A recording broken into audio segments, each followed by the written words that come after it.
The envelope is thick, expensive cardstock. It feels alien in my hands, which are accustomed to the cheap, utilitarian mail of my own life. It's addressed to Jessica in marketing, care of the company. A Christmas card.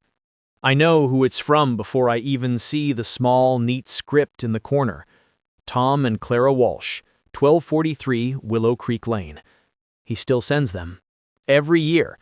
A cheerful, glossy broadcast from his new life in a city I've never visited to people he no longer sees. He never sends one to me. My name is Michael. I am 39 years old, and I hold the senior position I schemed for, in an office that feels too large and too small all at once. And 5 years ago, I murdered my best friend. I used no weapon, spilled no blood.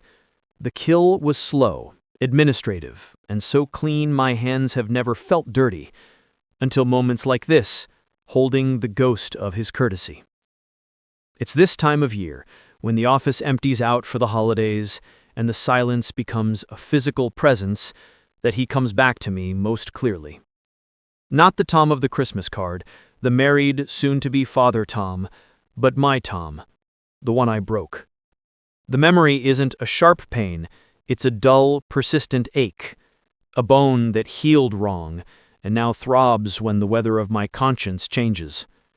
It started, as all great downfalls do, with a shine. I met Tom Walsh in the chaotic, linoleum-tiled hallways of high school when we were both 15. He was a sun around which other planets naturally orbited. It wasn't just that he was handsome, with that easy, open smile and hair that always fell into a perfect, artless cascade. It was the aura he carried. The world yielded for Tom. Physics equations unspooled their logic for him without a fight. The soccer ball found his foot as if by magnetic attraction. Girls, who were terrifying alien creatures to me, would blush and laugh at his clumsy, genuine jokes. And me? I was gravity-bound. I studied until my vision blurred to scrape a B+. I tripped over my own feet in gym class. My conversations with the female half of our species were exercises in stammering humiliation. Tom, for reasons I never understood, adopted me. He became my shield, my translator, my passport into a world that seemed to have been built for him and merely tolerated me. "Don't overthink it, Mikey," he'd say, slinging an arm around my shoulders after I'd bombed a test he'd aced without cracking the textbook. "It's just school. It's not real life." But it was real life. It was the only one I had. His help, his effortless rescue missions, were a currency that bought my loyalty and secretly fed a small, cold furnace of resentment deep in my gut. He was kind, generous to a fault, but his generosity was a constant, gentle reminder of the chasm between us. He was the savior. I was the one who needed saving. This dynamic solidified in college. We roomed together, a decision that felt like destiny. He'd stumble in at 3 a.m. from a party, reeking of cheap beer and cheaper cologne, and I'd be at my desk, hollow-eyed over a stack of notes for an 8 a.m. exam. "Still grinding, Mikey?" he'd slur, collapsing onto his bed. "You're gonna burn out. Live a lil." He'd sleep for 4 hours, wake up looking refreshed, and score a 98. I'd live on coffee and anxiety for 48 hours and pull an 89. It was a law of the universe, as immutable as gravity. Tom shined, I sweated. We graduated, stumbled into the real world, and by another twist of fate, or perhaps his unseen influence, landed at the same mid-level tech firm, Omnicorp. It was a place of beige cubicles and the low, constant hum of ambition. And here, for the first time, I felt a shift. Work wasn't like school. It was a grind for everyone, a marathon of tedious projects, office politics, and soul-crushing presentations. For a few glorious years, I thought I could outwork him. I was the first in, the last out. I volunteered for the dry, complex system migrations everyone else avoided. I built a reputation as a reliable, if unspectacular, workhorse. Tom? He was Tom. He charmed clients, smoothed over conflicts with a joke, and delegated the boring stuff with such good-natured grace that no one minded. He wasn't a workhorse. He was a golden retriever, beloved by all. He was still a step ahead, just on a different path. He'd get the choice assignments, the client lunches, the pats on the back from upper management. I got the completed reports, the functioning systems, the silent knowledge that the infrastructure he stood upon was built with my sweat. He'd still try to save me. "Mike, you've got to get out of this cubicle, man," he'd say, leaning over the partition, his tie perfectly knotted. "Come to the meeting with Sterling Corp. I'll tell Henderson you provided the back-end analysis. Get your face in the room." And I'd go. I'd sit in the plush conference room, watching him work his magic, the client hanging on his every word. He'd gesture to me. And, of course, the technical wizardry's all Mike's. I just talk pretty. The client would give me a polite, dismissive nod before turning back to the sun. I was the moon, reflecting his light, cold and faceless. Then came the opening, Director of Strategic Operations. It wasn't just a promotion, it was a coronation. It was the role that meant you were no longer a cog, you were an architect. The salary was life-changing, the authority was intoxicating. I wanted it with a desperation that was a physical hunger. This was my chance. My marathon of grinding had to finally pay off. I became a man possessed. For 3 months, I lived and breathed that promotion. I worked nights, weekends, I compiled data, drafted proposals, mapped out departmental efficiencies in my sleep. I neglected my friends, my girlfriend at the time, a kind, patient woman who eventually grew tired of being second to a corporate title, and my own health. I was a machine, fueled by ambition and the deeply buried and unacknowledged need to finally be the one ahead of Tom. He, of course, treated it like a casual game of frisbee in the park. "You ready for the big show tomorrow?" he asked me the day before the final round of interviews. He was leaning against my desk, tossing a stress ball in the air. "As I'll ever be," I said, my voice tight. "You?" He caught the ball and grinned. "Winging it. Henderson loves my ideas on client engagement. I'll just talk about the golf outing with Sterling. Seems like a done deal, honestly." Winging it. The words were a spark on the dry tinder of my resentment. A done deal. He wasn't even trying. He was just gliding. The furnace in my gut, the one I'd kept banked for 20 years, roared to life. The day of the announcement, they called him in first. I sat at my desk, my hands clenched into fists so tight my nails left half-moons in my palms. I watched him walk out of the department head's office, a wide, easy smile on his face. He gave me a subtle thumbs up. My heart didn't just sink, it plummeted into a black, icy sea. He had it. Of course he had it. He came over, his voice low and conspiratorial. "Mikey, I got it." I made my face do a miraculous thing. It broke into a smile. My hand shot out and gripped his. "Tom, that's amazing. Congratulations, man. Seriously." The words tasted like ash. "Thanks, buddy. Look, this is good for both of us. I'm going to need my best guy in my corner. We're going to do great things." I nodded, the smile still plastered on my face. "Absolutely. We'll celebrate soon." I went home that night, to my silent, empty apartment, and I didn't move for a long time. I sat on my couch in the dark and stared at a crack in the plaster on the far wall. For 3 nights, that was my life. The darkness, the crack, and the silent, screaming realization that I would always be in his shadow. No amount of grinding, no amount of sweat could compete with his innate, effortless shine. He was the star, and I was the stagehand, destined to forever adjust the lights for his performance. That was the night the foundation of our friendship, already strained, finally crumbled into dust. And in the quiet rubble, something new began to grow.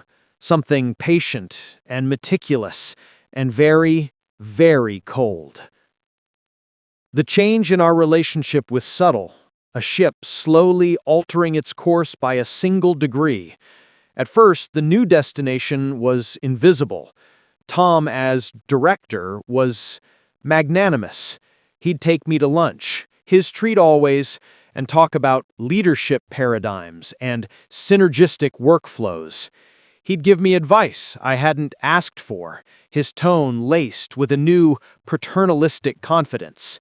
"You know, Mike, the key is to see the big picture," he'd say, spearing a piece of grilled chicken. "You get so caught in the details. You need to learn to delegate, to inspire." Each word was a tiny paper cut. He wasn't being cruel, he was being Tom, comfortable, assured, standing on his natural pedestal, reaching down to pull me up just a little to his level. The imbalance was now codified, institutionalized. He was my boss. My best friend was my boss. And every helpful suggestion was a fresh pour of salt into the wound of my own ambition. That's when the collector was born inside me. It was a quiet, secret self, a curator of grievances. It started almost unconsciously. A forwarded email from a client that Tom had missed, buried in a long thread. I'd flag it, then unflag it. A small thing. I'd notice a report he was supposed to review was only half finished before he passed it to me with a, "Can you give this a once-over? You're the details guy." I'd complete it and file the memory of his carelessness away. I began keeping a private, encrypted file. Not of lies. Never lies. That would have been too crude, too easily disproven.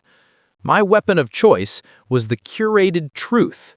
It was a collection of tiny flaws, missed deadlines, minor miscommunications. A client from the Nordstrom account had complained about a delayed response. Tom had laughed it off in a meeting, calling them high maintenance. I noted the date, the client's name, the exact wording of the complaint I'd overheard from a sales rep. I collected rumors he dismissed, offhand comments that could be interpreted as arrogant.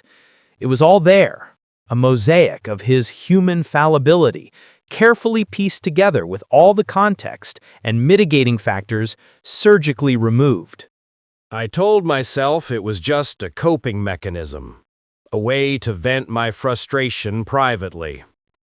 But that was a lie. I was assembling a weapon, round by round, and waiting for the right moment to fire. The moment came on a Tuesday. A bland corporate email from HR. Anonymous internal feedback survey on leadership effectiveness. It was optional. Most people deleted it. I opened it. My heart began to beat a slow, hard rhythm against my ribs. This was it. The threshold. I could close the email, go get a coffee, and remain in the shadow. Or I could step through. I worked on my response for 2 hours. I wrote and rewrote, polishing each sentence until it was a perfect, professional-looking shiv. My tone was calm, concerned, objective. I positioned myself as a diligent employee worried about potential operational risks. While Tom Walsh is undoubtedly a gifted leader with strong interpersonal skills, there is a recurring pattern of minor oversights that could, in a high-stakes environment, escalate. I cited the missed email, providing the date and thread title. I mentioned the Nordstrom client's frustration, quoting Tom's high-maintenance comment. I listed 3 separate instances of reports handed off incomplete. I didn't exaggerate. I didn't need to. I simply presented my curated collection, my mosaic of imperfection, as a factual report. I offered up the tiny, harmless cracks in his facade as evidence of a foundational flaw. I hovered the mouse over the Submit button. For a full minute, I didn't breathe. I saw his face the day he told me he got the job, the genuine happiness in his eyes. I saw him buying me a beer after my first disastrous date in college, telling me, "Her loss, Mikey, seriously." I saw 20 years of shared history, inside jokes, and unwavering, if condescending, support. Then I saw the crack in my apartment wall. I felt the hollow ache of my own congratulatory smile. I heard his voice saying, "Winging it." I clicked the button. The world did not end. Nothing happened. For 2 weeks, life went on as normal. Tom was his usual self, clueless and cheerful. I started to feel a fool thinking my anonymous note would even register. Perhaps it had been lost in the digital ether. Maybe HR had glanced at it and dismissed it as the grumblings of a disgruntled employee. Then the first ripple. I was in the break room when I overheard 2 managers from another department talking in low tones. "Heard Henderson is taking a closer look at the Sterling account transition, something about missed communications from Tom's team." My blood ran cold, then hot. It was working. The ripples became waves.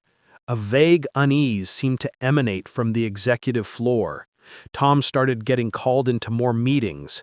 They were framed as strategy sessions and alignment check-ins, but I saw the way he'd return, his brow slightly furrowed, his easy smile a little more forced. The shine was being tarnished by the gritty reality of scrutiny. The snowball began to roll, gathering mass and velocity. The Nordstrom client, the one I'd so helpfully mentioned, chose not to renew their contract. The official reason was shifting business needs, but the unofficial rumor, the one that snaked through the office grapevine, was communication issues, the exact phrase I had used. Tom looked tired. For the first time since I'd known him, he looked like he was actually working, actually straining. The effortless grace was gone, replaced by a visible tension. He stopped taking long lunches, he was in early, his office light burning before anyone else's. One afternoon, he appeared at my cubicle. His face was pale, the skin under his eyes smudged with purple. He looked vulnerable. The sight sent a jolt through me, a confusing mixture of pity and a dark, thrilling satisfaction. "Mike," he said, his voice low. "Got a minute?" "Sure, Tom. Everything okay?" He leaned in, the scent of his coffee breath sharp with anxiety. "They're HR, Henderson, they're asking a lot of questions about timelines, client emails, old reports." He ran a hand through his hair, messing its perfect arrangement. "It feels like someone's been feeding them half-truths, curated stuff. You know? You hear anything? You'd tell me if you knew who it was, right?" His eyes searched mine. They were the same eyes I'd looked into for over half my life. They were pleading, trusting. In that moment, he wasn't my boss. He was my best friend, coming to me for help. And I looked right back at him. I let my face arrange itself into a mask of concerned confusion. I reached out and put a hand on his shoulder, the very picture of fraternal solidarity. "Of course, man," I said, my voice steady, betraying nothing of the cold, calculating engine whirring inside me. "Of course I'd tell you. It's probably just standard procedure. Don't worry about it." I saw the relief wash over him. He believed me. He trusted me. He squeezed my shoulder. "Thanks, Mikey. I knew I could count on you." He walked back to his office, momentarily reassured by the lie of his oldest friend. I watched him go, and I felt nothing. No guilt, no triumph, just a sterile surgical calm. The deed was done. The mechanism I had set in motion was now operating on its own, and I was merely an observer.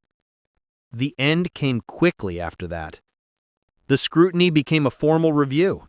The review found a pattern of administrative oversight and communication lapses inconsistent with the responsibilities of a director. The language was dry, corporate, but it was a death sentence. He resigned for personal reasons. The day he cleaned out his desk, I made sure to be at mine. I watched him from the corner of my eye. He moved slowly, placing a framed photo of him and Clara, a coffee mug I'd bought him for his birthday, a few books into a cardboard box. His movements were heavy, devoid of their usual kinetic energy. His face was a blank canvas of confusion, etched with a profound, uncomprehending hurt. He still didn't know why. He was trying to piece it together, trying to understand how his world, which had always been so malleable and kind, had suddenly turned so rigid and hostile. He was still trying to believe his best friend wasn't part of it. He didn't look at me when he left. He just picked up his box, a diminished figure in a now too big office, and walked out of the department, out of the company, and out of my life. A month later, I was offered the directorship. I accepted. I moved into his office. I sat in his chair. I had finally won. The victory, when it came, was a hollow, echoing thing. The first few months were a blur of superficial satisfaction. The raise was substantial. The respect from my subordinates was palpable, if tinged with a new, careful distance. I had the authority I'd craved. I could delegate. I could make final calls. I could sit in the meetings Tom had once presided over. But his ghost was my office mate. I'd look out the window from the chair he used to sit in, and instead of feeling powerful, I felt like an imposter. The view was the same, but the man seeing it was different, smaller. The work was the same, but without Tom's easy charm to smooth the edges, every problem felt more arduous, every conflict more draining. I was grinding again, but now the grind was lonelier. The weight of responsibility entirely on my own. There was no one to save me, and I discovered I missed the safety of that dynamic more than I hated it. I tried to reach out to him once. A few months after he'd left, I sent a carefully worded email. "Hey Tom, I hope you're doing okay. Thinking of you. Let me know if you want to grab a drink sometime." The reply came a week later. It was brief, polite, and colder than any silence. "Michael, thanks for the note. I'm fine. Clara and I are settling into the new city. It's best for me to make a clean break. Take care of yourself." Michael. He never called me Michael. It was always Mike or Mikey. The formality was a wall, higher and more impenetrable than any physical distance. A clean break. He knew. He might not have had proof, he might not have been able to articulate it, but on some deep, instinctive level, he knew. The betrayal had been smelled out by the part of him that had been my friend for 2 decades. The years passed.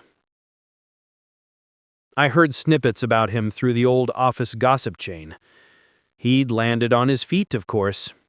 He was Tom.